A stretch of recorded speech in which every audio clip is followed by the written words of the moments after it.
All right, good evening, everybody. Everybody here as well. We'll show the brave ones that made the trip to the office today later when we do our demo. Welcome everybody to my first webinar at the office here for Brain Optimization Institute and Integrative Health and Allergy.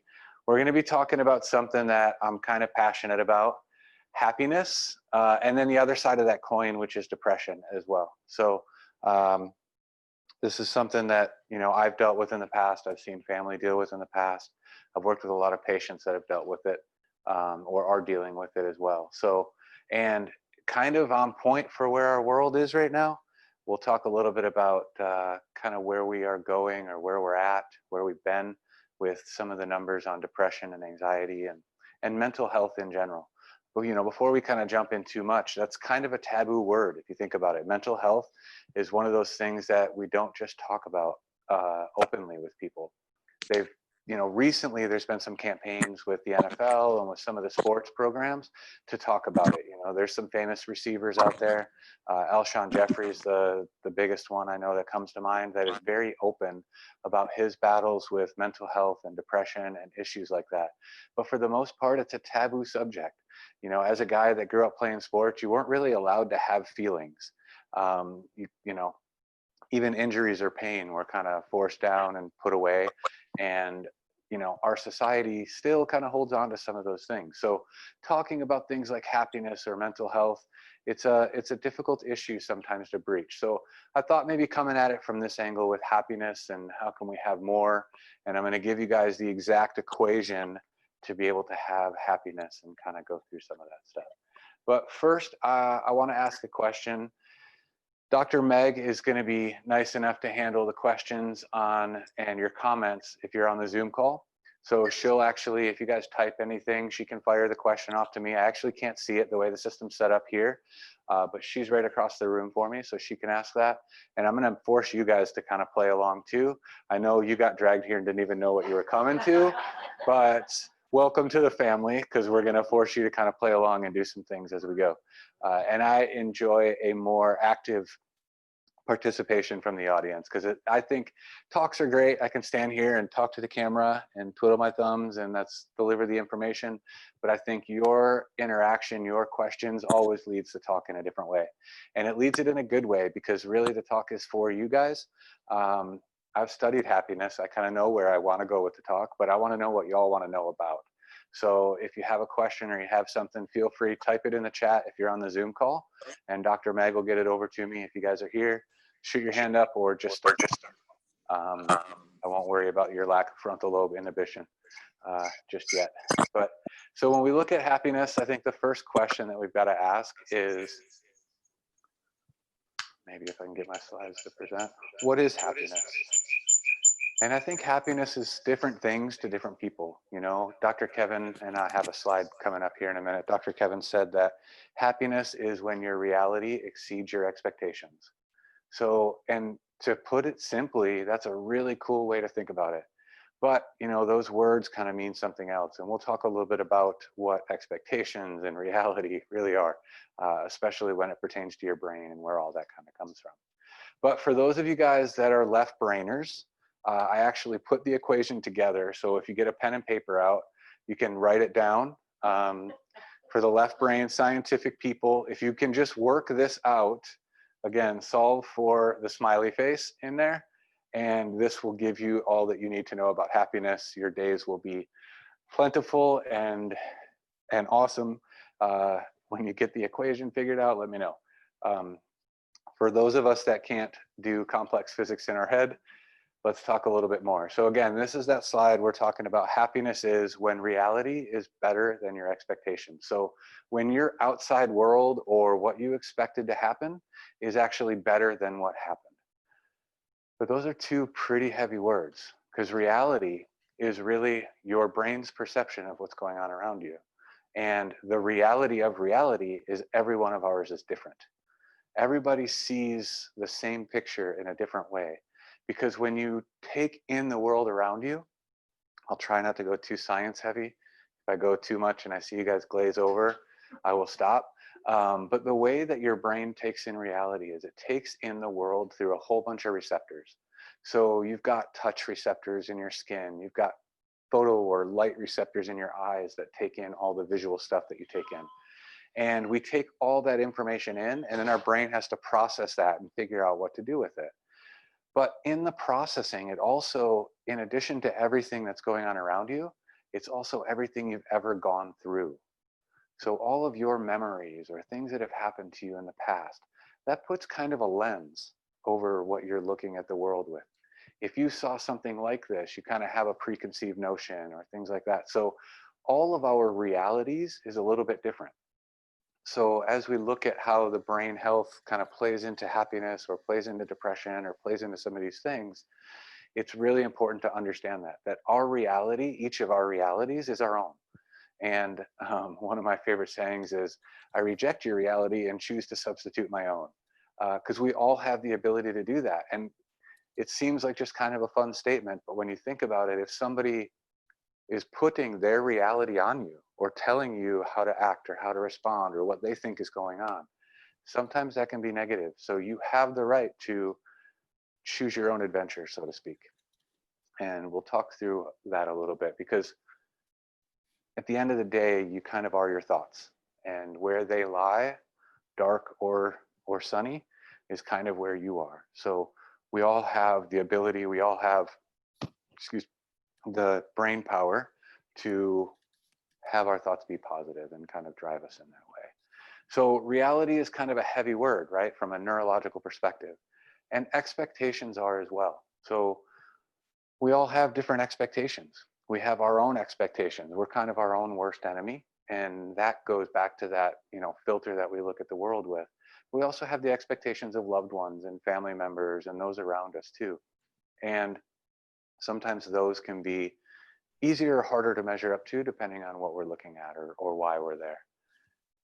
So if any of you guys have ever heard of this guy, this is Mark Gungor. He's one of my favorites. I'm going to play his video, give you guys a break from me for a second. This is the difference between men's brains and women's brains. And this is important because as we kind of get into this, our brains are different. Neuroscience is now showing that they're wired a little bit differently.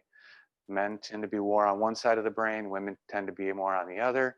And the old school book, Men Are From Mars, Women Are From Venus, it's actually kind of true in that we're from different hemispheres of our brain or different parts of our brain. So that augmented reality, or that difference of the lens that we use, we clearly use a different lens, right? So this will make more sense as we go, but I think Mark does a really good job of kind of breaking it down. For the money, we got a box for the job, we got a box for you, we got a box for the kids, we got a... Sorry about the beginning.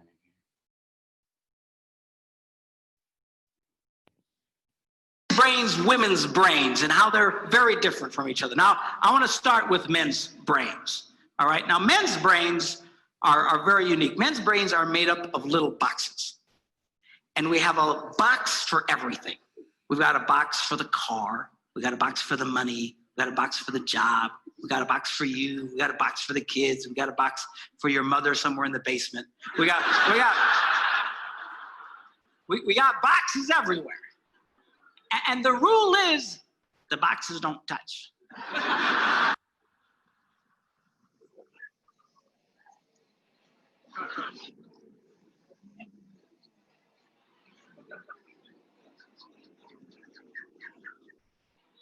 When a man discusses a particular subject, we go to that particular box, we pull that box out, we open the box, we discuss only what is in that box, all right?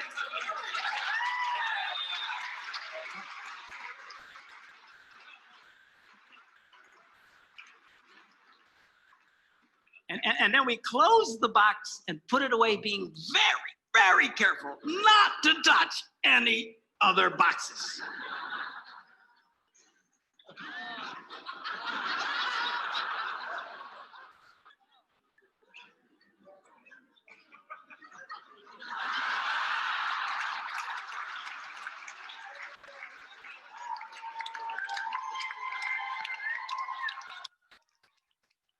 Now, women's brains are very, very different from men's brains. Women's brains are made up of a big ball of wire. And everything is connected to everything. The money's connected to the car, and the car's connected to your job, and your kids are connected to your mother, and everything's connected to everything. And it's like...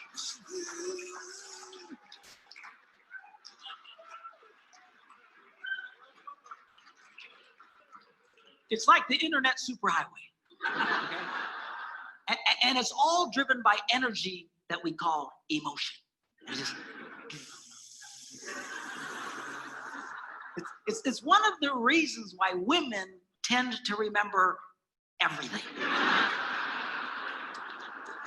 Because if you take an event and you connect it to an emotion, it burns in your memory and you can remember it forever.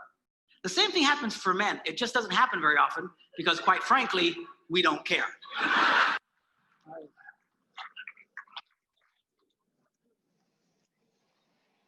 Women tend to care about everything. And she just loves it.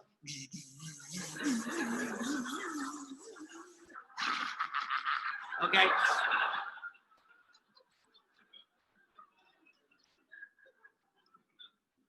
Now, men, we have a box in our brain that most women are not aware of.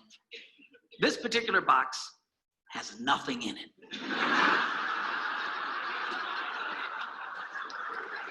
In fact, we call it the nothing box. And of all the boxes a man has in his brain, the nothing box is our favorite box.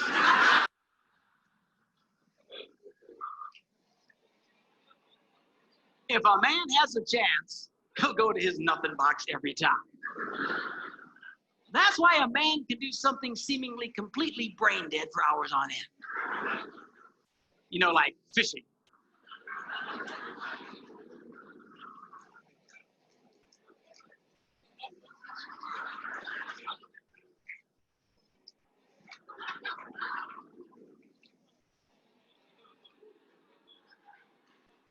Now, they've actually measured this. The University of Pennsylvania a couple of years ago did a study and discovered that men have the ability to think about absolutely nothing and still breathe.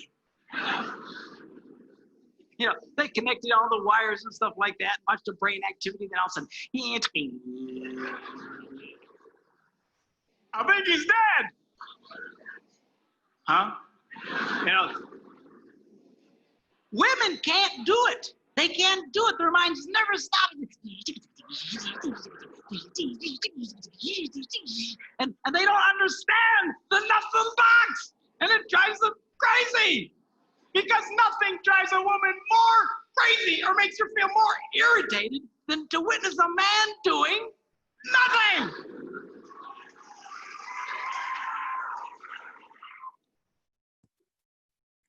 Sorry, guys. How many of you are sitting there with a spouse and one of the two of you or both of you just slapped the other one halfway through some of those talks? I saw it happen. I've seen it happen before, right? So it kind of breaks down a little bit about how men's brains and women's brains are wired a little bit differently. And they are. You know, current research is showing they're set up just a little bit differently. Now, I'm kind of speaking a little bit in generalities when we look at this. So don't get me wrong and say women don't have this ability or men's brains don't have this ability.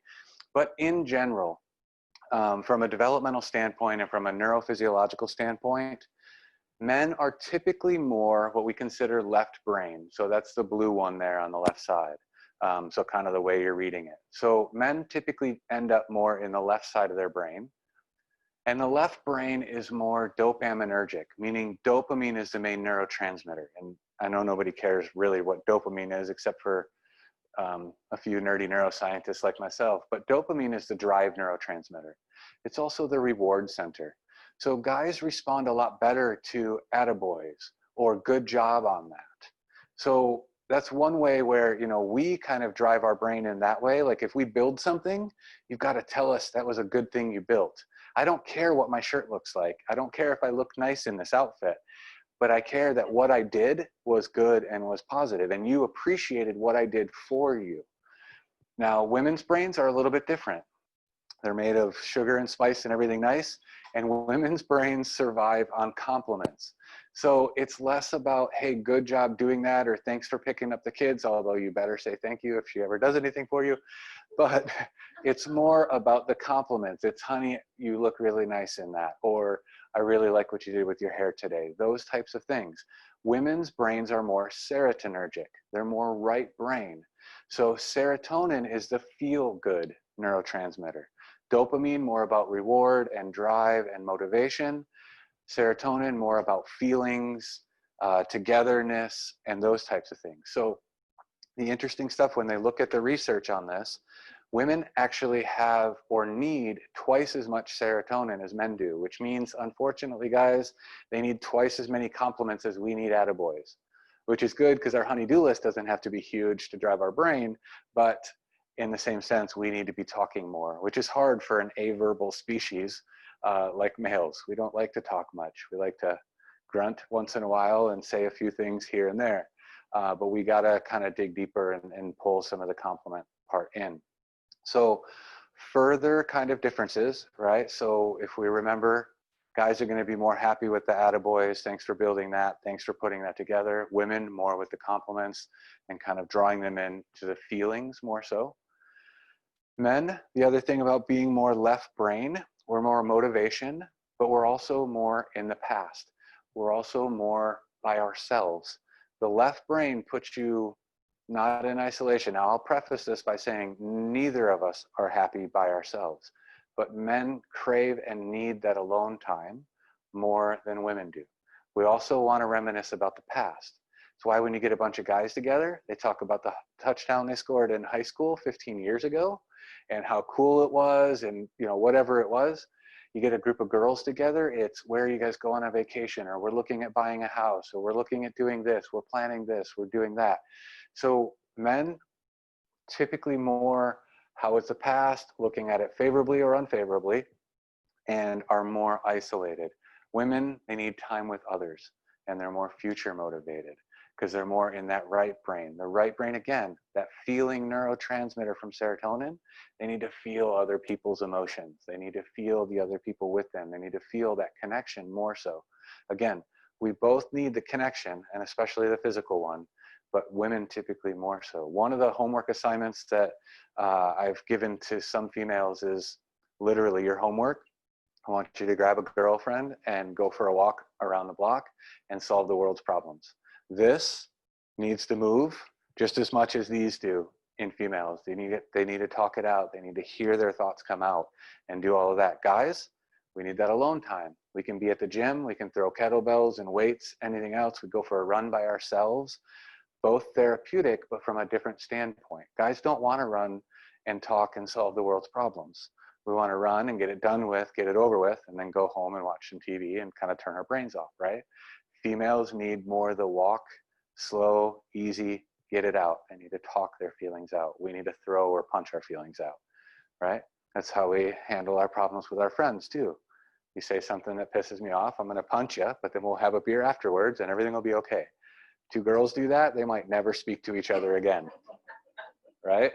You guys throw any kind of physical violence in there, that relationship is done, it is over, we're moving on.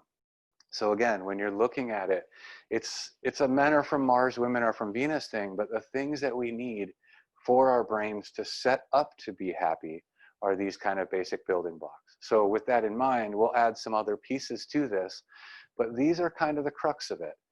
Now, women are more serotonergic, men are more dopaminergic. Both of those are positive hormones or chemicals, technically neurotransmitters for brain health and for happiness. But we both need oxytocin. And oxytocin is what we get from physical contact. We get it from hugs. I could go into research all day about babies not getting picked up in nurseries, foster babies and things like that, and about how their brain never really develops. But our brain doesn't thrive without that connection either. And this is one of the biggest things we're missing in our world right now. And I know, you know, respect to everybody, we've got to keep our distance, we've got to do our thing. But at some point, for the health and safety of our society, we're going to have to come back together. You know, we shouldn't be, you know, doing high fives because we got 3 hugs today. We need more than that. We need more of that physical interaction. And oxytocin is the chemical that's released through that. It's the same chemical that's released when mom has a baby and then gets to hold the baby. That's what starts the maturation process of the baby's brain, is that oxytocin is released. Mom releases it in hers as well. And that's the bonding that happens, is the oxytocin levels being released at the same time. That's how they bond together. And dads can bond with the kid too, right? It happens for both sexes. But either way, whether we're talking about men's brains or women's brains, we all need a strong brain. Where research is starting to go with mental health, with happiness, depression, all of those things, is it's less a chemical problem. Now, I know I just spent a couple minutes talking about serotonin and dopamine, but again, those are 2 different ones, and you've got a couple of different neurochemicals in your brain, or neurotransmitters in your brain. Depression isn't a serotonin deficiency, and the creation of SSRIs, or selective serotonin reuptake inhibitors, to treat depression was kind of manufactured in a lab. There's not a lot of research that supports depression being a serotonin deficiency. Where the current research is more in having a strong and healthy brain, having strong and healthy relationships, and a lot of the other things that we'll kind of talk about here. When you have a strong brain, that's where that expectations and reality thing kind of gets a little easier, right? Your reality is a little more positive, so your expectations of things, even if they fall short, don't matter as much. Maybe your expectations are more in line with what might be real, instead of having these crazy expectations over a thing because your limbic brain is running in the background building up this event that's about to happen, right? We'll talk more about that as we go, but expectations, or huge expectations on things, usually are born from fear or uneasiness or being scared. So when those expectations get too big for our reality, we already know that we're going to be sad. So this was actually one of my mantras growing up, especially, I'm not going to go into my story at all here, but I went through some stuff, and this is what got me through it. You know, life is only 10% what happens to you, but 90% how you react to it or how you respond to it. So, you know, the fact of the matter is, all of us have crappy stuff happen to us on a pretty regular basis. It's just life. It's going to be, it is what happens. But the fact that we can move past that and grow from it, you know, I always, when I do talk about my injury, I always say it isn't something that was done to me, but done for me. Because I like where I ended up. It was hard to see at 15, going through it at the time, but it was done for me. It put me on a road to here. It put me on a road to helping others and doing something that I'm extremely passionate about now, and that I feel rewarded every day that I go home. So, but you know, when you're in the middle of it, sometimes it's hard to see that. That's why, you know, I had this written down in a lot of places during that time of my life. I had it written on my mirror. I had it on my walls. I had it in my wallet so that I would see it when I would open that up and be reminded of it constantly on the go. Because this is what I mean when I say we have the ability to change our thoughts and change our perception a little bit. And it's that 90% of what you react or how you react to a situation that does that. But if you're struggling with that 90-10 rule, you're not alone. This is where I get a little bit passionate. I'll try not to stick on this slide or the next one for too long, but depression is running wild, literally. The #1 killer of man is heart disease, but the #1 prescription medication worldwide is for mental health. And most of that comes from depression and anxiety, which we'll see a slide on here in a minute. But there's 18 million Americans or adults that are affected with depression. 15 to 44, it's the #1 cause of disability. It's also the #1 reason people kill themselves. Over 41,000 people a year are committing suicide. Now, our normal depression rates in the United States are about 27%. I think they're probably higher now. And I'll show you kind of what I'm talking about here in a second. So depression is not just it's not really even a serotonin problem, but it's multifactorial. It's not just, did I have a bad childhood? It's not just, you know, what did I eat today? It's not just, I'm having a crappy day. It's not just, I have a weak brain. It's actually all of those things. So when we look at mental health, when we look at this, there's not a magic pill, unfortunately, because that's only taking care of one of the things. And the reality is the one thing it's taken care of isn't even well understood or well researched as far as why it is what it is. So this is something that is a huge problem in our world. And this is the amount of people that are reporting it. And like I said, mental health, depression is still kind of a taboo subject. So there's 18 million people reporting it. And that's 18 million adults. When you look at the #2 killer of teenagers right now, and this should scare the crap out of us, the #2 killer of teenagers in our world right now is suicide. As a teenager, as a kid, that shouldn't be anywhere on your mind. So we've got to kind of shake this off. We've got to shake off the stigma of not wanting to talk about it, because a lot of people are suffering and literally dying because we're not. And this is where I think we, especially like in this office, with a lot of what we all put together and a lot of our passion, I think, is behind some of the techniques that work really well with this. If you don't have depression, you probably have anxiety, or both, right? So the anxiety is the most common mental illness in the US. And again, I think anxiety is reported more because people don't mind saying, oh, I'm just a little worked up, or I'm a little nervous, or I'm a little anxious, or I'm a little wired tight, or things like that.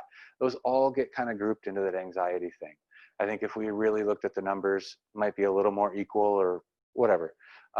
Either way, both are not great. 50% of the people with anxiety also have depression. And when you look at, a lot of people have a big problem understanding which is which. Even when you talk to patients, you know, sometimes a lot of times I'll have people say, well, I don't know, I don't feel right. I have this like tightness in my chest, and every once in a while I'll feel it in my throat. That's an anxiety attack. But then you have them fill out paperwork and they score really high on a depression score as well. So the reality, and I think what we're seeing, especially with the shift with the way science and healthcare are looking at these two things, is mental health is mental health. And I think that's what we've got to kind of get okay with. And that mental health isn't a chemical imbalance. It's something that we can work with. We can strengthen the brain. We can strengthen the areas of the brain that are responsible for that. And we'll talk a little bit more about what that looks like. I'll try not to get too nerdy on you guys and go too into the heavy neuroscience or neurophysiology behind it. But this isn't getting better. These are old. These are from 2018. I think this one is 2019. Now look at it. With COVID and this coronavirus thing and all the isolation, all the jobs lost, all of that stuff, more than half who lost a job or income say the coronavirus crisis is still harming their mental health. So 54% of people are actually reporting depression and anxiety as a result of this. But here's the kicker. 40% of the people that didn't lose their job are saying the same thing. Now, again, I told you, normally our society hovers right around 17 to 27%. Depending on which number you go with, we're double that.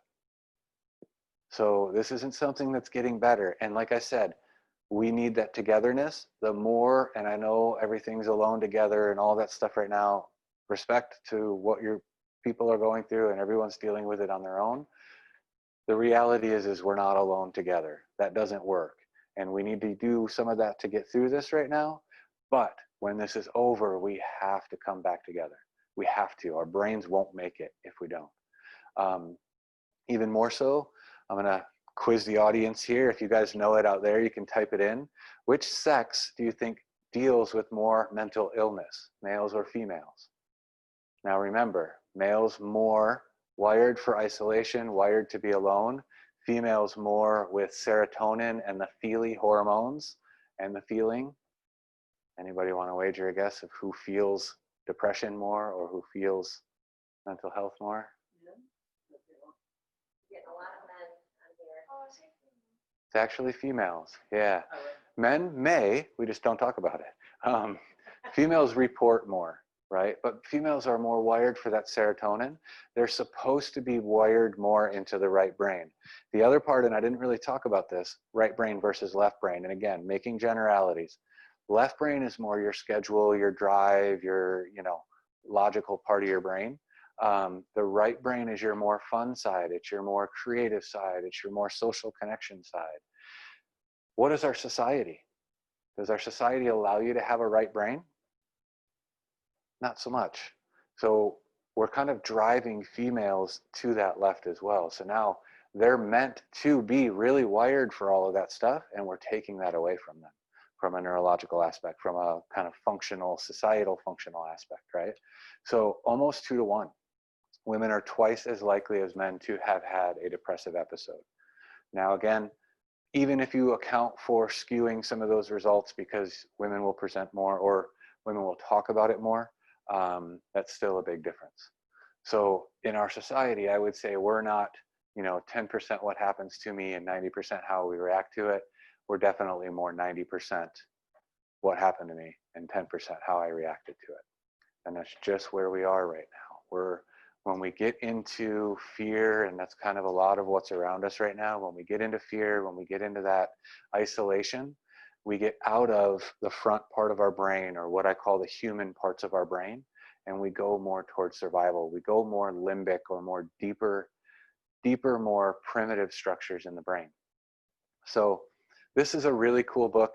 If you haven't read it, this guy does a really good job of breaking down where we're at with depression. He's got, don't quote me on the number, but there's like 50 or 60 articles that he's quoted research-wise. It's not a research book by any means. It's actually a really well-written story, kind of where we're at with depression.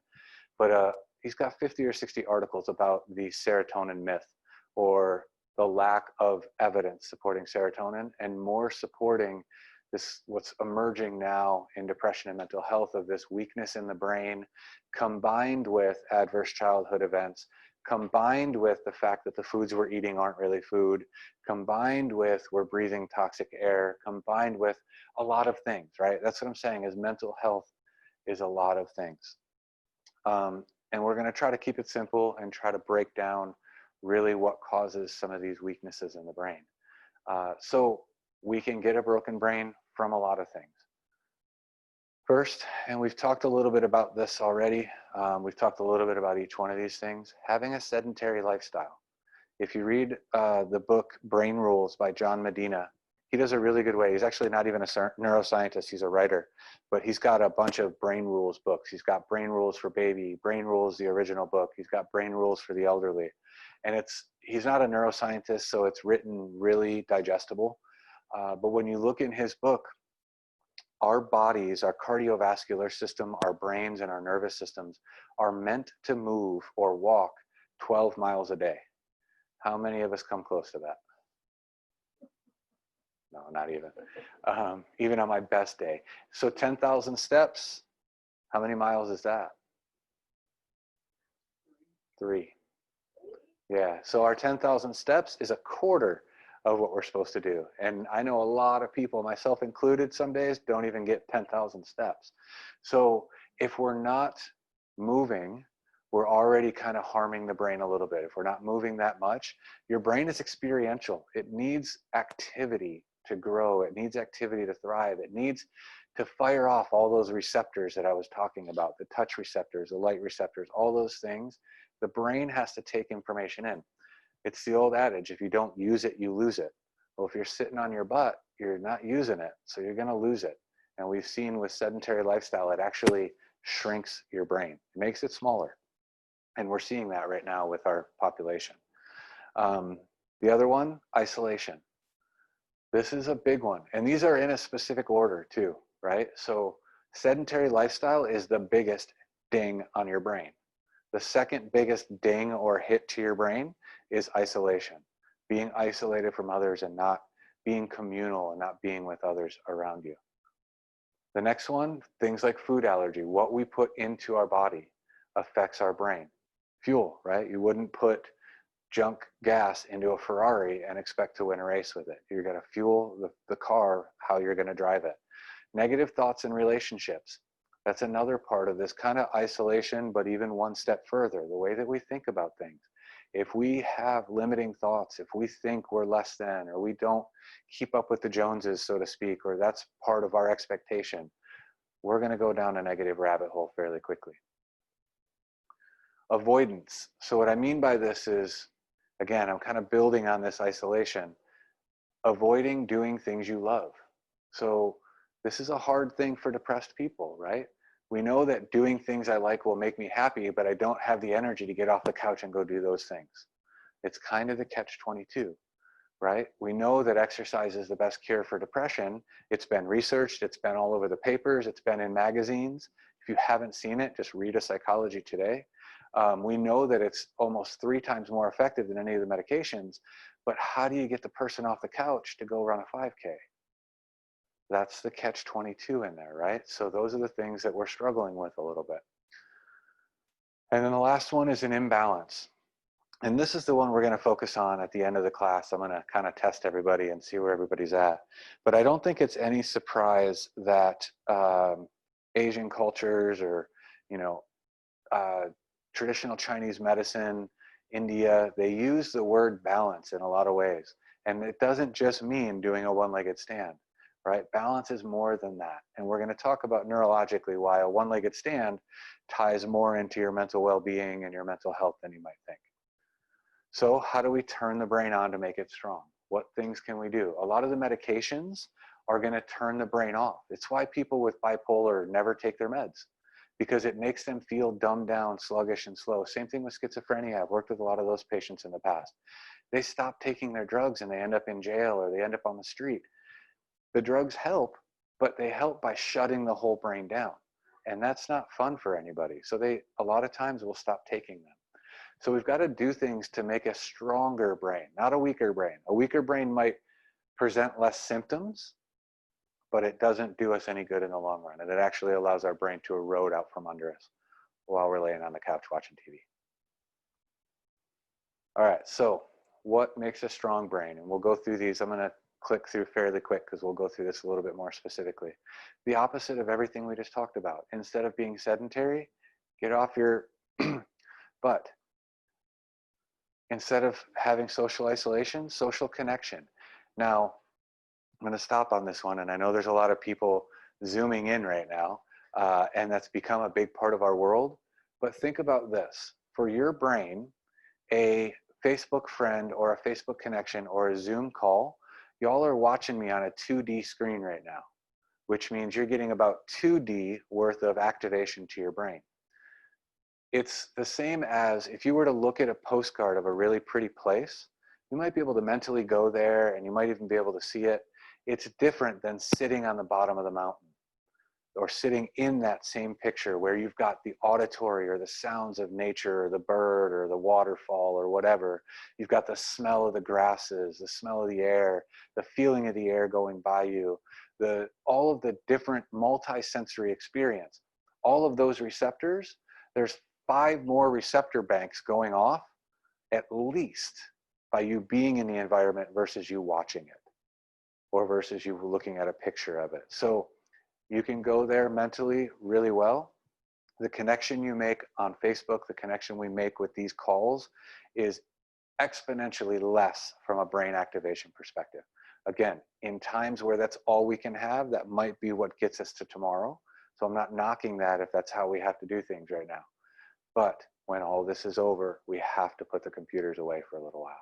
At least take some time to come and be together socially and one-on-one again. Eating whole organic foods. If junk food is bad for us, we've got to eat good foods, right? If we're allergic to things, then getting those things taken care of and getting that kind of flushed out of our system is going to make our brains better. We'll talk a little bit more about the foods and metabolism and stuff too. Positive thoughts.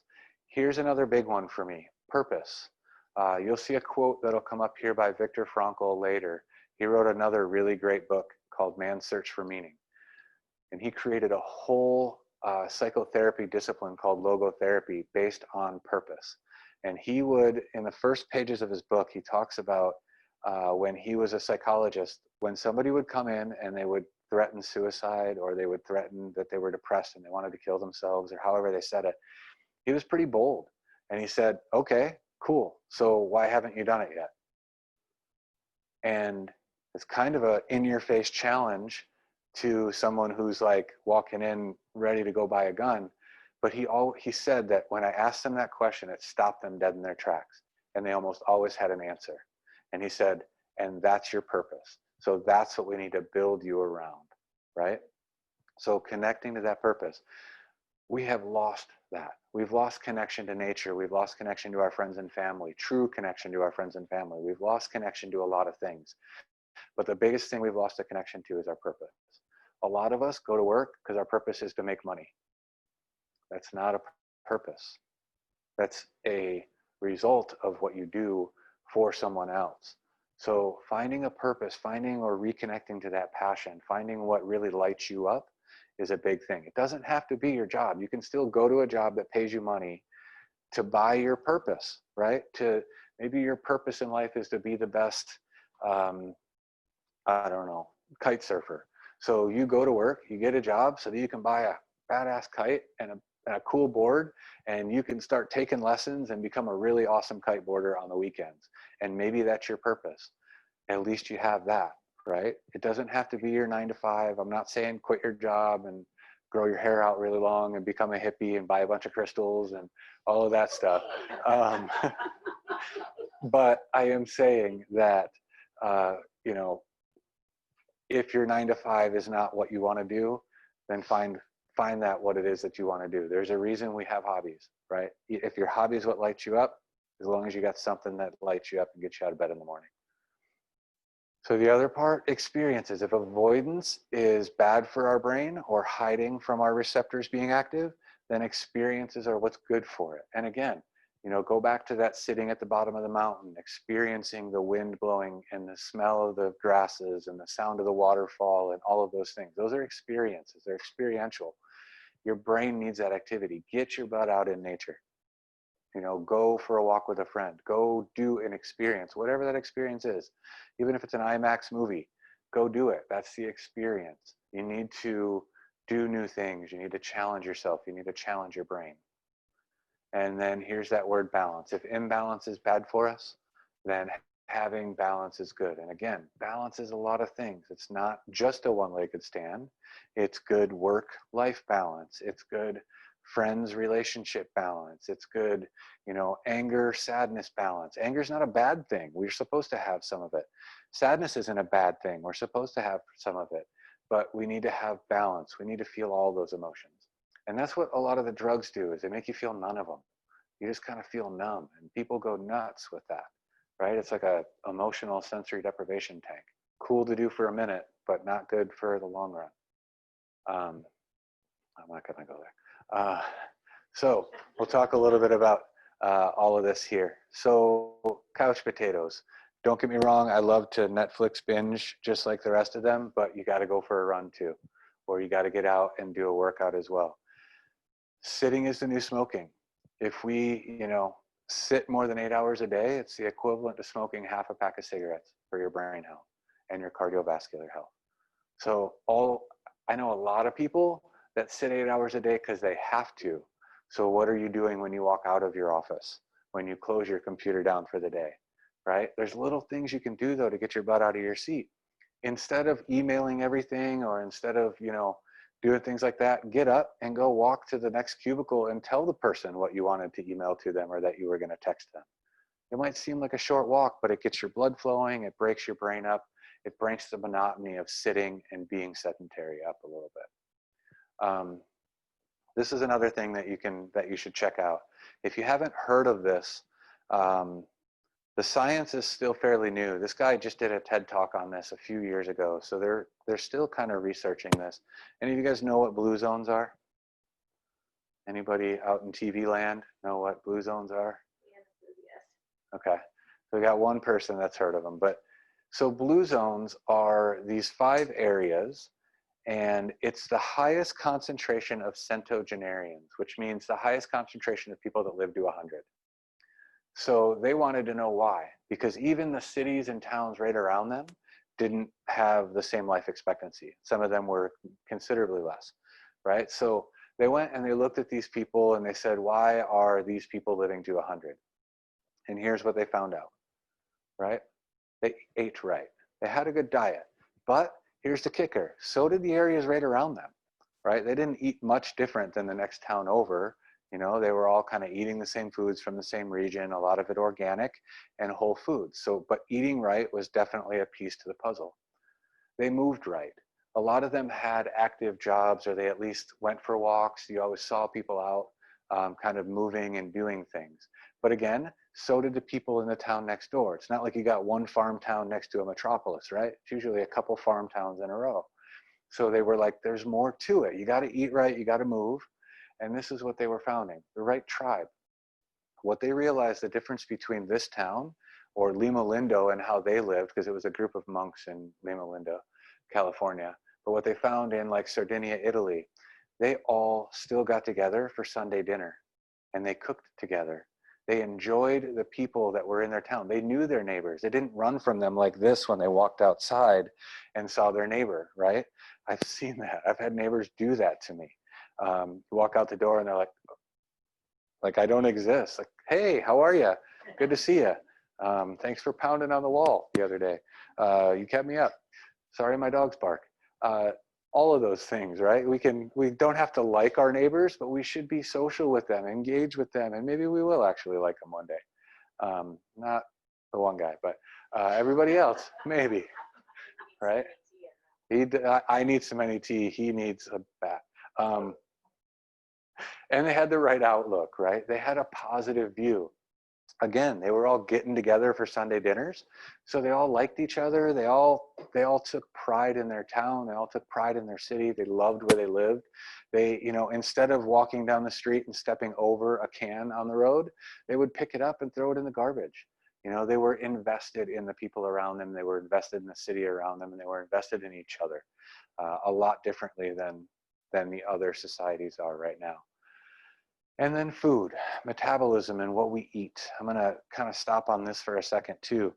I want to challenge you guys a little bit. And if anybody's ever studied Ayurvedic medicine or kind of some of the Indian traditions, this word metabolism comes up. In Western philosophy, in our philosophy, metabolism is what you do with food. You eat something, you break that food down into its constituent parts, and then you utilize those constituent parts for energy, to grow cells, to get through your day, to do any of that. So we know we do that with food. Where Ayurvedic medicine kind of challenged me a little bit was everything is metabolized. That simple statement. Not just food. So think about that. If you break that, just that simple statement down, we absolutely break down food and use it for energy. But we also break down our relationships and we use them for energy. We also break down the air and we use it for energy in a way. We also break down our thoughts and we use that for energy.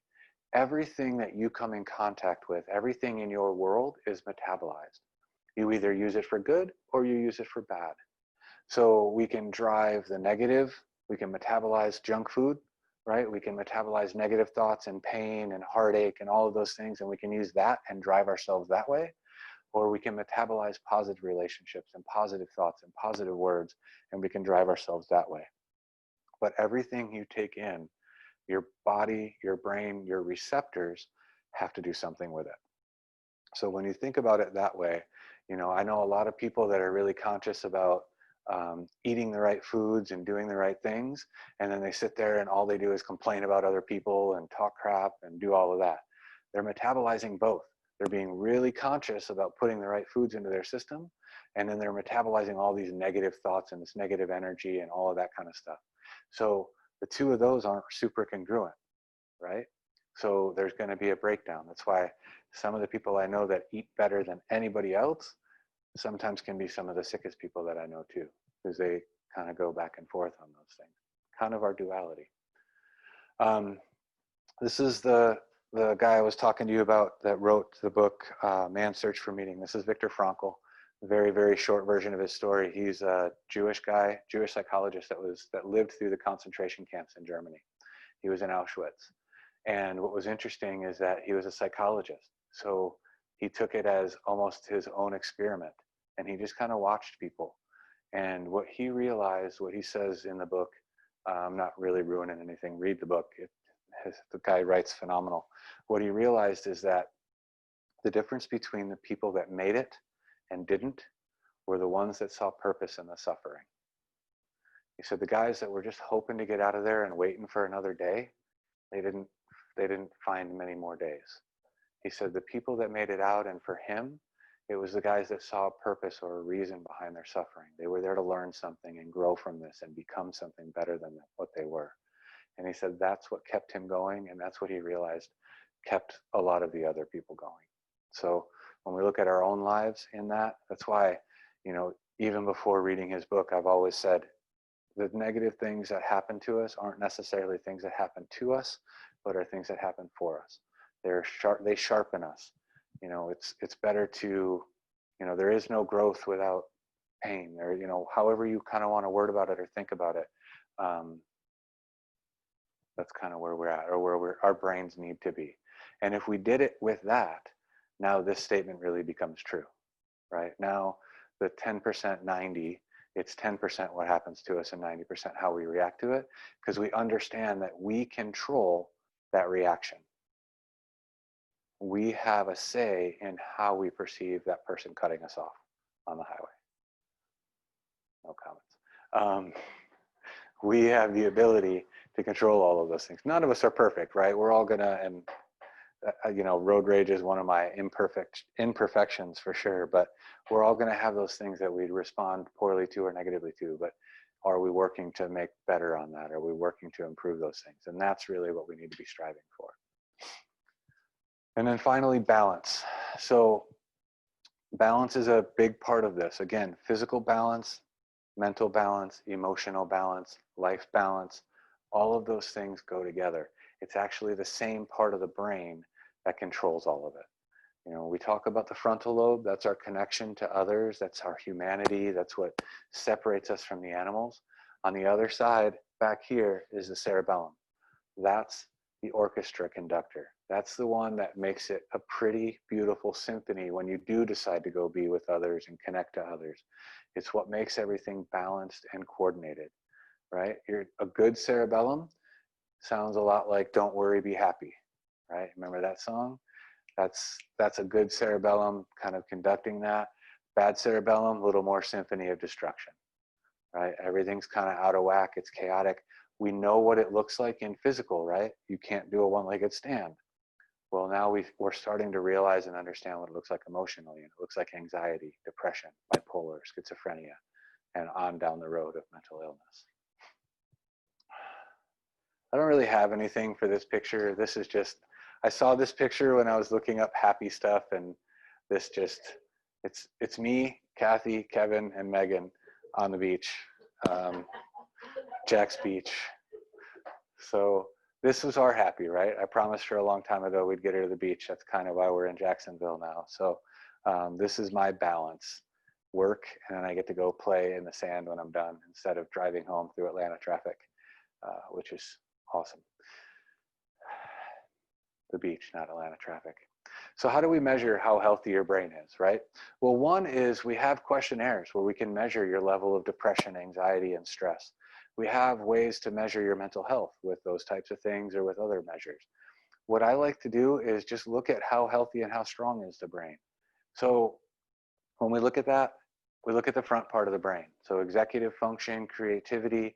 We can measure your cognition or your smarts. How well can you remember 5 words? How well can you say 5 numbers in reverse order? How well do you remember people's names? Those types of things, right? That's one measure. And when you start to see those things falling off, that might be a sign that your brain is starting to weaken. If you're, struggling to remember names all the time, or, you just can't remember. No, just kidding. If you just can't remember that word that you want to say next, right? Any of those things might be a sign that stress is running your brain a little bit more and taking blood away from that front part that does executive function, planning, and cognition. The other thing we look at very closely is the eyes. You guys have heard the eyes are the window to the soul. They're also a direct picture of the health and function of your central nervous system. So when we do examinations, we do a lot with the eyes. And it's not just how well can you see that board. It's not visual acuity, but it's cleanness of vision, or how well the eyes move together, how well they move in sync and at the right time. Do they skip when you're trying to do something? Do you get really tired halfway through the first paragraph in your book? Are you getting to the end of a paragraph and you don't remember what it was you just read? That's your eyes are having to use a lot more of your brain energy just to read. They don't have enough left to remember what it was you read. So you'll give up things and do things when you see some of those inefficiencies in the speed of the eyes or the accuracy of the eyes. That's a big sign that the brain might be kind of down-regulating or decreasing. And then balance and coordination. So we're going to kind of play for a minute I'm gonna have everybody slip your shoes off. Everybody at home do this too. I'm watching you. Or the government is, or something, probably. Snowden is watching you. How about that? If you're doing this at home, I want you guys to please do this carefully. We're gonna do a one-legged stand. So, grab all the pillows off your couch and set them next to you so that when you fall into the pillows. Remove the spikes and the broken glass and all of that thing, those types of things from around you. We're gonna do a one-legged stand, and I'm gonna give you this slide here. So there's actually what we refer to as normative values for how long of a one-legged stand you should be able to do based on your gender and your age. So I'm gonna tell you this is normative values. So this is where normal Americans are. Normal Americans are on 9 to 11 medications by the time they're 45 or 50 years old. Normal Americans die from heart disease, have depression, and have anxiety. So if this is your benchmark, we're missing. We need to do probably double what these numbers are, okay? But these are the normative values for most people walking around. So when we do a one-legged stand, there's a couple things. We're gonna do one eyes open, and I'll kind of turn this camera around so you guys can see where we're going, or Megan's gonna hold it. So when we do a one-legged stand, there's a couple of caveats to this, because everybody, when I have them do it, they all do this, right? I'm gonna do a one-legged stand, I'm gonna hook my leg, and I'm gonna do that. That's a two-legged stand with 1 foot off the ground, okay? You're using the proprioception or the balance from this leg to support and tell your body where it is. So you gotta get this leg away from the other one. That's the first thing. I don't care if you bring it up here, or if you bring it up here, or out there if you wanna be Bruce Lee, or whatever. You just can't do this and put it on the wall and go, look at that, I'm killing it, right? So when we do it, we've gotta use in space. You can't hook the leg, you can't kind of help yourself. The other part of this is one-legged stands are always done, doesn't say it on the chart, but they're always done with your non-dominant leg. So, and this will help you, because if you do it on your dominant leg, think about a soccer player or a football player, right? And that's your dominant leg, is what foot do you kick the ball with? Well, if I'm kicking the ball, what leg am I balancing with? My non-dominant one. So your non-dominant leg is actually your balance leg, okay? So we're cheating a little bit to get the numbers here. So how many people are right-handed? Everybody but me. All right. 7% of the population, right? So if you're right-handed, your dominant leg is probably your right. So you're gonna do this on your left foot, and then vice versa if you're a lefty. So I'm gonna do it on my right leg. Everyone here is gonna do it on their left. So when we do this, we'll come up, and I want you to kind of steady yourself. So you guys are near a wall, use the wall and do a practice one, and come up and hold the wall just to see if you can balance first. Because we have eyes open and best of 3 trials. So if you're a female under 40, your eyes open should be 45 seconds. Now we shouldn't get tired, we shouldn't fall, any of that stuff. If you're a male, we're a little worse than them at 44 seconds, right? And then as we get older, it decreases, pretty significantly by the time you get to, if you're 99 years old and you're doing a one-legged stand, you won already. I don't care. So if you're 80 to 99, females should be able to do a 10-second one-legged stand with their eyes open. And then we'll come over here and we'll try to close the eyes while we're there. So this is the one that gets people with the eyes closed. Notice these numbers aren't real big. 3.6 seconds is tough for some people. Some people make it to woo. If you remember, what's his name, Ron White, when he talks about his drunk test on the side of the road. Like, the cop made me do I think it was tandem walk. No, stand on one leg. And he told me to stand on one leg for 10 seconds and I made it to woo. So if you're that, stop, we're done, put the vodka away. This is a health class, darn it. Even if you're at home on Zoom. So we're gonna try to see where we fall in this range of numbers. Now again, this is the average of people in the United States. So the average person has heart disease or depression or anxiety. So let's see how many people can hit their mark. So first, kind of practice. Let's just try to do one. I'm on my right leg. Most of y'all are on your left. Hold the wall to start. Eyes open and just kind of find your balance center. Good. Everybody feel comfortable? So I'll let you try to close your eyes. So come up on your left leg, eyes closed.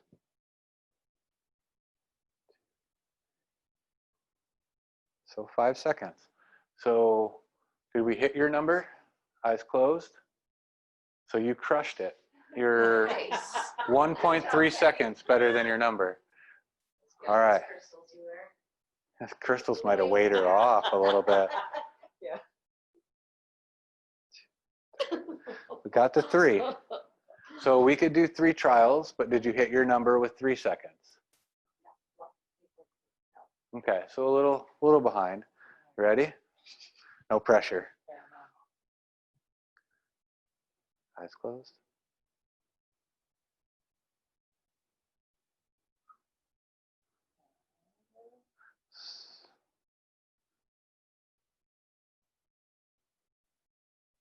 Okay, so he got to 13, but technically with this, yeah, when you start moving, the test is over. So he got to about 6 or 7 when he started to do the one-legged MC hammer across the floor. So if we're at 6 or 7, might have missed our number just a little bit. You're up.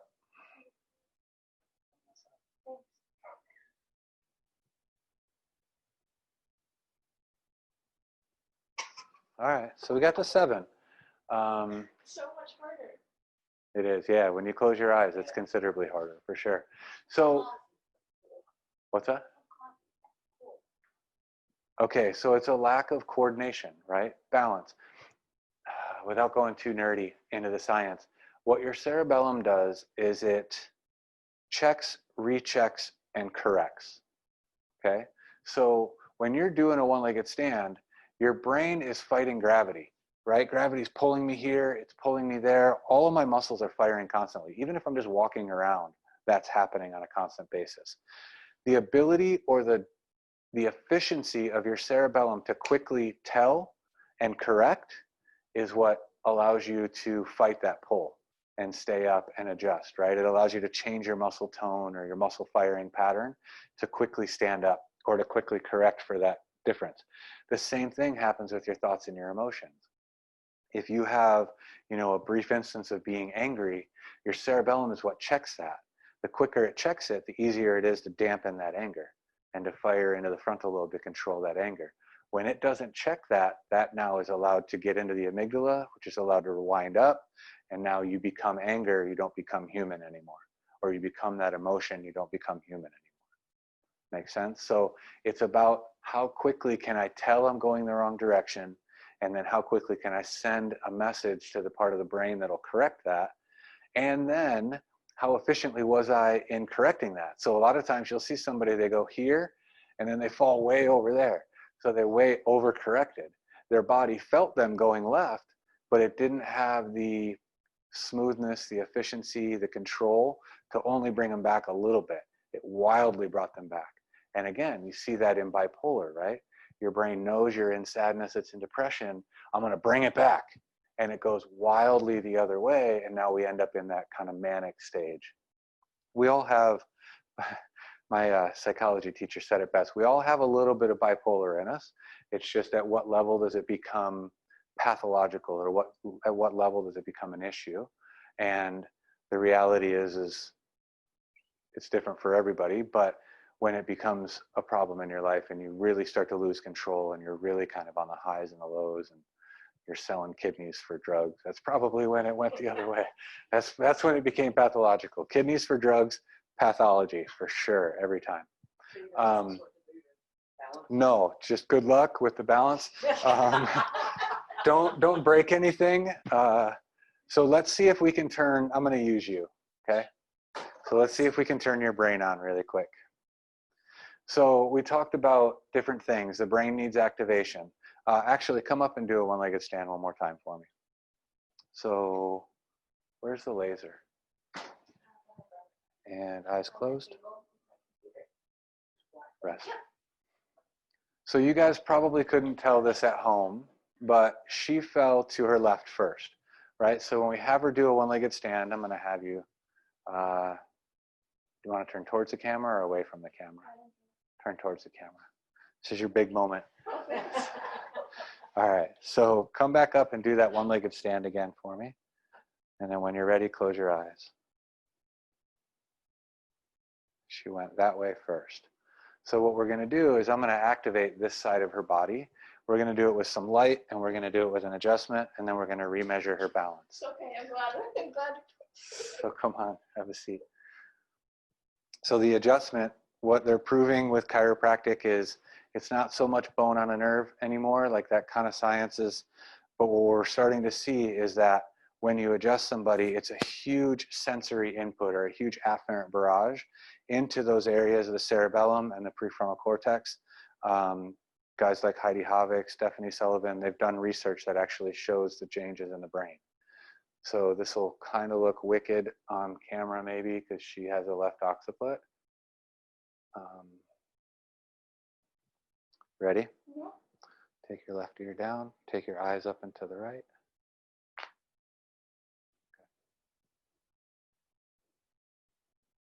We'll let her sit with that for a second. And then I'm going to give her brain some energy using a light. So if you guys don't know what lasers are a really good way to improve the cellular integrity in your brain. It improves blood flow and it improves mitochondria. And mitochondria are like the powerhouse of your cell. So I'm literally just going to point this at the left side of her brain and let her brain kind of get some energy, because we just sent a huge amount of afferent input in there, and now we're giving it the ability to have some blood flow to kind of correct and fix things. So I'm going to hit her left cerebellum, which is what does balance on that left side, and I'm also going to hit her right frontal because those two go together. So we're going to activate that right brain for her and her right creativity and all that kind of stuff.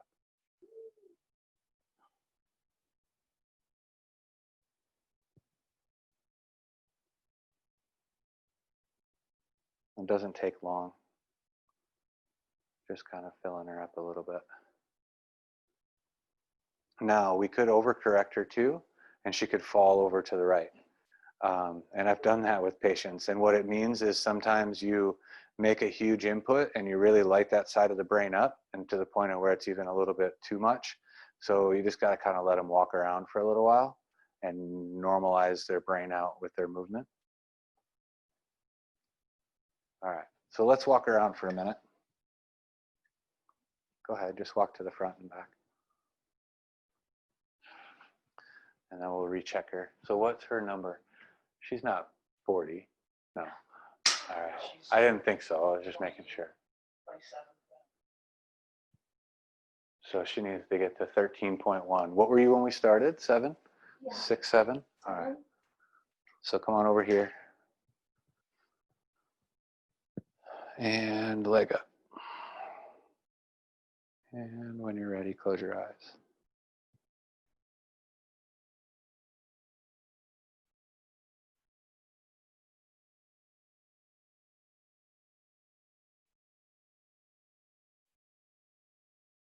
You're good. Wow. So we got to 20. So just some movement, some activation, a little bit of blood flow to those areas of your brain, and we're able to make a pretty quick change. Now, I mean, that'll last a little while the first time you do it, but what neuroplasticity tells us is the more you do activities or the more you do kind of balance and things like that, the more your brain will get wired to be able to do that, right? So repetitive movement, or the repetition behind this, is a really good way to kind of work on that. All right, we can all sit down now. Sit down at home. Anybody break themselves? I got this.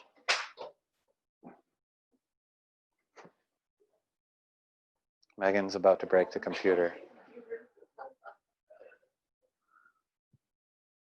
All right, so if anybody wants this, if you forget what your normal time should be, if you want to like draw it on your mirror at home, have goals, listen to Rocky music while you're training your one-legged stand, just let me know.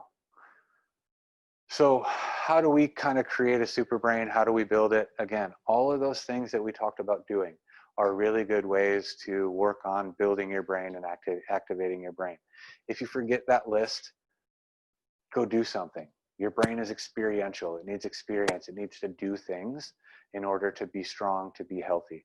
Don't do drugs. That part experiential, not good for brain, but do other things, right? So go, for a run, go walk the beach, go experience. I'm a big fan of experiencing nature. There's a lot of really good books on the effects of nature for the brain.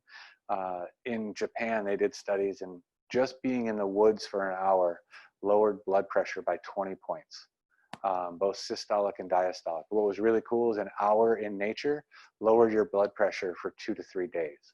So there's a huge movement in Japan and places overseas that they're literally building forests in the city now. They ripped them all out to build buildings, and they realized how sad everybody was, that they actually have their own word for death by work now in Japan. They realized that everybody was so stressed out that they were like, we got to put the trees back. So they're building forests, they're building things like that now, because it's really good for the brain. But the biggest part of that is go experience the world, get out there. Some things that we use here in the office that I think work pretty well, maybe a little biased. We use, like you just saw with Sarah, we remove the interferences to the nervous system with adjustments. Make sure the body's moving well and it's moving cleanly.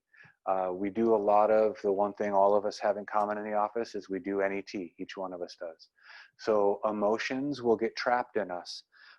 When you look it up, they call it amygdala hijacking, or the amygdala runs wild, or I like to call it limbic loops or limbic escape. What happens is our emotions or our fears or our anxieties start to get wound up, and they start to control our thoughts, and we become our fears and anxiety more than we become ourselves.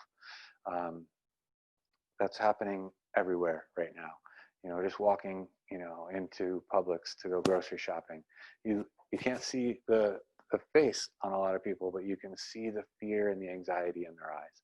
It's just a different world we live in right now. We will get back to the way we were, but for right now, we all need to, and I know it's kind of taboo in this world, but we need to hug each other a little bit more, or we need to be kind to each other a little bit more. But we do it here with adjustments, with NET, brain exercises, things like balance. You see, if you've been here to the office, you'll see some weird stuff like giant touch screens or voodoo boards. Not a Ouija board, but a voodoo board is a balance board or a balance platform. We do a lot of stuff with the eyes, with different pictures and different things, all to exercise the brain, to give the brain a little bit more strength. Balancing energy, feeding the brain in that way. The meridian system, the nervous system, there are different ways that the brain communicates. If you're Dr. Meg, you can put some weird crystals on people. And again, that's all metabolized. That energy, that frequency from the stone, everything has a frequency, everything has a vibrational state, and the rocks are no different. So when that rock comes into your energy field, when you hold it, when it sits next to you, if two frequencies bounce off of each other, they create a third frequency. If it's binaural beats, that's what's treating your brain. With the rocks or the crystals or even a person sitting next to you, those frequencies are going to clash and they're going to create a different frequency. Well, you're then affected by that frequency. That's why some of that stuff works, to balance your energy, to balance the way your system works, to balance the way things are going. Dietary coaching. We have the Wallow supplements to help with how our food has had a lot of nutrition and nutrients farmed out of it over the years. Unfortunately, the apple that you ate in the 50s had 2 to 3 times more vitamins and nutrients in it than the apples we get now. We farmed the magnesium out of our soil. We farmed a lot of the things out of our soil by just doing crop after crop after crop. So unfortunately, we do have to kind of supplement our diet at this point. So those types of things that we can help with here in the office. And then physical exercise, just doing some things, getting up and activating your brain. If you've ever walked back here and I was throwing stuff at somebody, I might have thrown something at you, or if we were nice, we waited for you to pass and then continued playing catch. But physical exercise, I'm standing on a vibe plate talking to you guys now. That vibration is another physical activity that will light up the brain. So those are all ways that we can create a happy, healthy brain. And these are things that you can do at home. Eat whole foods that you're not allergic to. Physical activity, those types of things. We did the one-legged stand demo already. I'm going to kind of tell you guys about something we're doing now, starting, well, not now, but starting in August. That's part of the practice. This is something that I've been kind of working on for a really long time. I did this up at Life University with our rugby program and some of our athletes. A lot of people eat and exercise with their waistline in mind. At the same time, some of the diets and some of the things that are out there take essential nutrients for your brain out because we're worried about fats, we're worried about those things. We need to have kind of a better way of doing things. And even exercise, any movement is good, but we can do things that are better for the brain. For instance, you know, there's a difference between aerobic activity and anaerobic activity. Aerobic being something that you can do while you exercise or while you're having a conversation. We always say aerobic is something you can do at a conversational pace. Whereas anaerobic is something where you're huffing and puffing and kind of breathing really hard at the end. Both are good, but anaerobic or huffing and puffing is very neurogenic, meaning it grows new cells in your brain. Whereas aerobic is very neuroplastic, meaning you can wire your brain better. So doing those two exercises and doing them in different combinations is good for the brain. So what we're going to start doing, we're going to start for twice a month. We're going to do it up here at the office in the parking lot. We're going to do what's called a NeuroFit class. So I'm going to walk you guys through exercises that are for your brain. They will also help your waistline because movement is good for that too, but they're going to be exercises geared towards your brain. It's going to be some balance stuff. It's going to be some different things to challenge your brain. There's going to be a cognitive skill with each thing. You won't just be doing burpees. You're going to have to do burpees while you say the Star Spangled Banner. Just kidding. But things like that, right? So adding a cognitive component, adding a visual component sometimes will turn it into a very brain boosting exercise instead of just being a good for my body and good for my cardiovascular system. So the goal of it is 1, physical activity. 2, I want to kind of build a community with the practice, and it's something that you do for free. If you're a practice member here, it doesn't cost you anything. So I want to build that community. We're going to work on the cognitive piece and we're going to work on the balance piece. So we're going to knock off like 4 of these 6 or 8 things that really affect the brain. Non-practice members, if you're on the Zoom call, if you want to come to one for free, if you're in the area, come on by, and then we'll kind of figure out how to go from there. This is still kind of in the works, but it's something as far as how to do all that, but I really want to get it going. If you're a practice member and you got a husband you want to drag along, and don't tell them, just tell them to wear shoes, shorts, and a t-shirt, and we're going to go hang out and bring a water bottle, honey. That kind of thing, bring them along. They don't cost anything for a family member either to come by. So quick recap on the things that we need to do for a healthy brain. I'm really proud of this slide. I didn't actually build it. All I did was put the words in it, but I am not a techie guy or not good at tech. I have a lot of tech, but not good at it. So this is impressive for me. So we need to move. We need activity. Again, we need to walk 12 miles a day. I'm not telling you we're going to get there, but let's at least try or at least move more. We need to be social. We need to interact with others. That's a big part of how our brain stays healthy.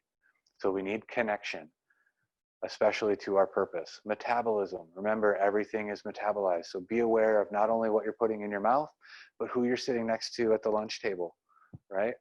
Those negative energies, you're going to metabolize those as well.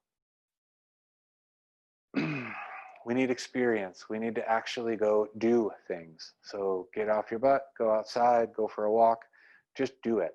Nike, I didn't mean it. I'm not paying you royalties for that statement. Balance, again, this isn't just physical balance, although that's a good thing to practice. It's also mental and emotional balance, as well as what I'll call kind of mental and purpose.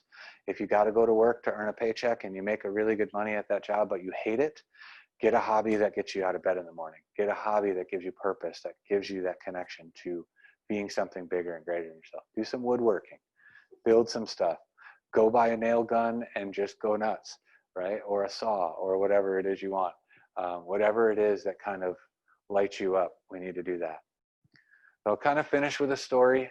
This is one of my favorite patients. They're all my favorite patients, but this girl came to me. She's actually a doctor. So she came, she was depressed. She was isolating from her family, and I'll make this story quick because we've been going for a while. She was isolating from her family. She had postpartum depression, and she wasn't even wanting to feed her baby. So she had had a baby a couple months old. She was very holistic. She's a doctor, and she didn't even want to pick the kid up to feed him anymore. So she had no desire to do what she loved anymore. She loved to work. She had a pediatric practice. She loved working with kids. She didn't want to go to work anymore. She hated it. And the hard part for her was she knew what she needed to do to be better. She just didn't care. She didn't want to do it, right? So she really struggled, and she knew that. So it's one thing to be depressed and really struggle with it. It's another thing to know you're depressed, know you know how to fix it in others, and then not want to fix it in yourself. And that's where she was. She really, really struggled. And when she came, she was kind of, I think, at the end of her rope. She came, it was her and there was another couple. It was weird, one person comes in and then the next week it's all the same type of patient. It was her and a couple other ones, and they were actually, her and another girl were talking in the waiting room, and the one girl, when they first started, the one girl was telling her about how she was going to take her own life and how she had planned it and how she actually figured the plan out. And this girl, who's a doctor, was like almost taking notes on their conversation. Instead of trying to talk her down and being like, what are you talking about? No, you shouldn't do that. They were almost comparing notes on it. And she said that really scared the crap out of her because she had a brand new baby and another little one that was 3 years old. And she was in a really tough place. Kind of unraveling. I'm not going to go into the personal details on her story, but unraveling some emotional things. It came back to a lot of previous trauma that she had had in her life, but it also came back to, she used to be really active and really healthy and really out there doing a bunch of stuff. And those emotional traumas kind of caused her to retreat within herself, and having the baby caused her to not be able to go do some things. And a lot of just perfect storm caused her really just to come off the rails. When we went and using some NET, we were able to unravel some of the things, some of the emotional traumas that had happened with her. She came to a realization. We did an NET with her, and it came back to something that happened with a family member years ago. And she went home that night and she wrote like 3 pages of connecting the dots, connecting her story that she had previously, that we did the NET on, to everything that she had been dealing with for the last 3 months. And for her, it was that aha moment. The next day she went for a run. It was like her brain opened back up. That limbic loop, that NEC, that video that we all kind of play in our mind, that was the feature film. That was the only thing playing. And it was so strong, it kept her from getting off the couch. It kept her from doing anything. Once we kind of turned that movie off, her brain opened up and she just went nuts. And I still talk to her on a pretty regular basis. She's doing great back home, and she's back in practice. She loves going to work again, and they're actually working on building a really big holistic healthcare center. And she does NET now and all of that kind of stuff as well. So, when sometimes it's a long, painstaking process in getting ourselves back and building a purpose and doing some of those things. And sometimes it's just about hitting pause or stop on the movie. If that movie is really strong and really big, sometimes we can have some pretty big impacts pretty quickly. So if you guys know anybody like Mackenzie, if you're watching the video or anything like that, we're doing specials for anybody who wants to get somebody in and get them looked at. We'll send a link out to those of you guys who are out with a link for a coupon that you can gift to a family member or a loved one that will allow them to get a huge discount off of getting checked out and hopefully getting them back on the right track. Any questions, comments, tomatoes that you want to throw? You can throw them now. Anything from out there? No, I think I hear it. Class, but if you're an Storming. out-of-towner, can we do the fitness class? Can we do the NeuroFit class and include people that are out of town? I will try. Yeah. For the first one, for the 22nd, we'll give it a shot and we'll try to do that. If you're interested in that, contact the Brain Optimization Institute Gmail. that's on this slide here, and we'll work on making it a Facebook Live, or we'll do a Zoom, something or other. But yeah. Well, what I will say is, if you're doing it online and you want to do that, that's awesome. You're going to probably need a partner, because a lot of it's going to be partner stuff, because we're going to do some balance work and some challenging each other. Yeah, for this first one, you'll definitely need a partner with you, or at least someone to catch you if you fall. Small children work well as padding. Make an announcement. I'm messaging it in here too.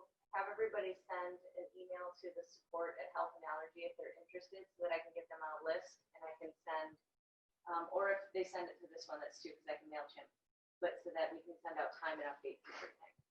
Okay, yeah, so if you're interested in it, either the Brain Optimization Institute at gmail.com, or the other email is support@healthandallergy.com.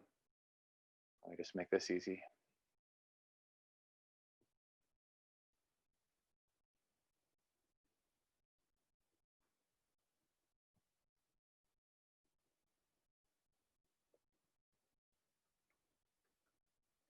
Is this an adult class? No, it's good for kids as well.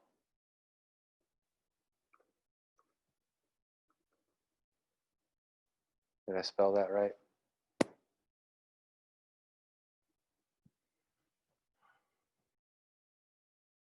Cool. So either one of those emails will work. We'll send out information on the time. Yeah, and if you send, it's August 22nd, so we got some time.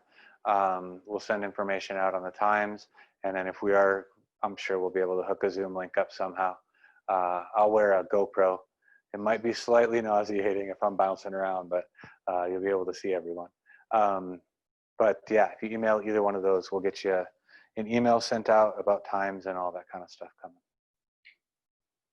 No more questions? Cool. Thank you guys for playing along out there. Thank you guys for coming. Did I hear rain? Is that what that was? What? Was it rain that I heard? I don't think so. Oh, okay. I heard something outside. All right. I'm going to end all of this.